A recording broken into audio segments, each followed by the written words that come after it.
testimony time. Time to share God has done for me and with me and still doing. So I grew up in a Christian home. My parents brought me up in church, did the youth group thing, Awanas, all those things. The foundation was there, but growing up there was never a true desire for God's Word, being intentional about my relationship with Him. I just lived off my parents' faith and my parents' belief in God and what they knew. And so joined the Air Force when I was 18, right out of high school. And so by God's grace, I was stationed in North Carolina and found my way in church. That foundation I knew I needed to stay true to. But in that role of going to church, I learned how to play the part of being a Christian.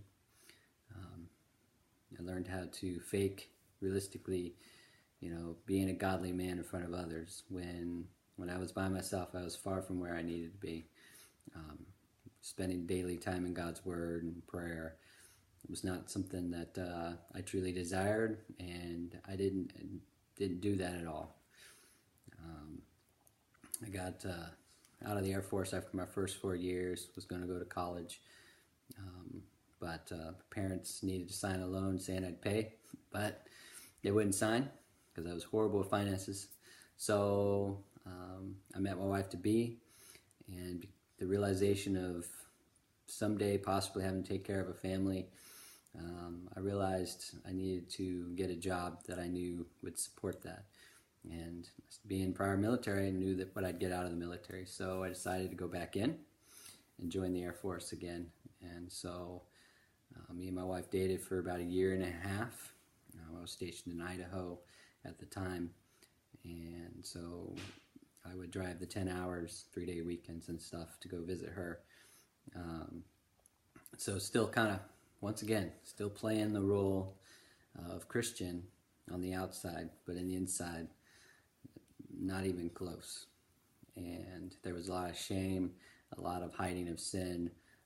Porn was a big problem for me. And growing up, I never learned how to deal with that. The only way I knew how to deal with it was just hide it from others. It was shameful, horrible. Nobody wants to know about that. And so after about 1.5 years, I got orders to Korea. So me and my wife, we decided to get married and be husband and wife for about a month before I had to leave for 1 year and be gone. So we got married, came back after 1 year with a 3-month-old baby, not even close to being prepared for being a husband or being a father for that matter. And so since I hadn't figured out how to be a godly man on the inside, being married, it was even harder sometimes to be that godly man on the outside. It's really hard to be a fake, inside the 4 walls of your house 24/7. So got caught looking on the internet, porn, and so and anger management, just stuff that first year of marriage was really hard for me and my wife, and so still trying to grow, learn, and ultimately, I think it was 2009, I went TDY to Afghanistan, and during that 6 months was doing stuff on my laptop, porn, and came back. And it was actually at that time where I was really starting to get intentional about God's Word, prayer, growing, trying to be a better man, working at being a godly man. And my wife found stuff on my computer that I had been doing in Afghanistan, and it almost caused a division. By God's grace, she stayed by my side. And through that, we got some good godly marriage counseling. I met some good godly men, learned the idea of sharing my past, sharing what I was struggling with, and learning that I didn't need to hide those things from these men, and that there was no shame in that, and that if I was truly going to deal with the sins in my life, that sharing them and confessing them to others was going to have to be something I needed to learn to do.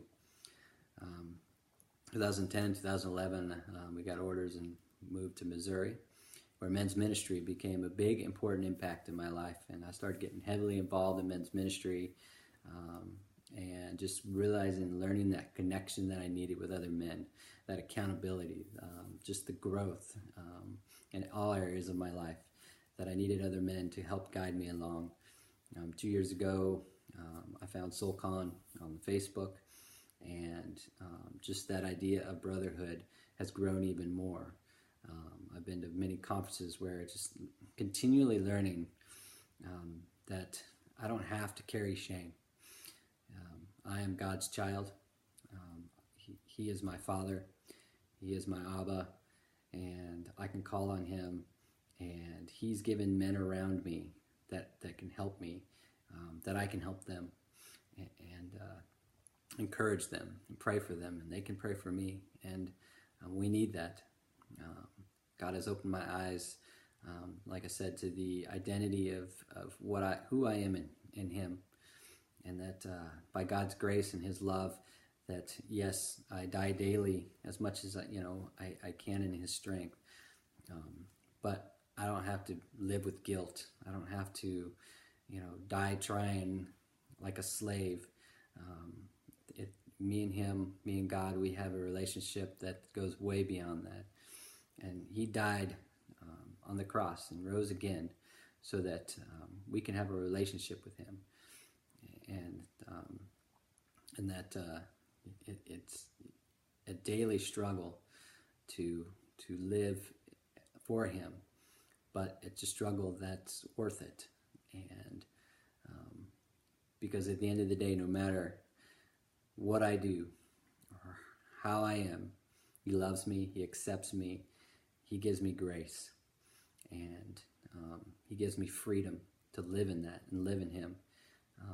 Just the other day I was reading Galatians 5:1 about the freedom that we have, that we don't need to be slaves. And then I was reading in John about if we love Him, I'll obey His commands.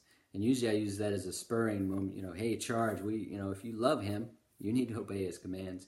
But then after I connected the dots of freedom and my obedience, and He's given me the freedom to disobey realistically. I'm not a robot where He programs and I just go and do. I have the freedom to obey, and I have the freedom to disobey. I have the freedom to show my love to Him. And it opened up just my mind to just the idea of how much He loves me and how much I get the opportunity to love Him back. And I'm just growing in that daily. And I just thank God for Him. I thank God for the brothers in this community. I love in the SoulCon community and my church community, my family, that just keeps me going and keeps me being the godly man that I need to be, that I want to be. And I just love you guys, and just keep dying daily and living for God.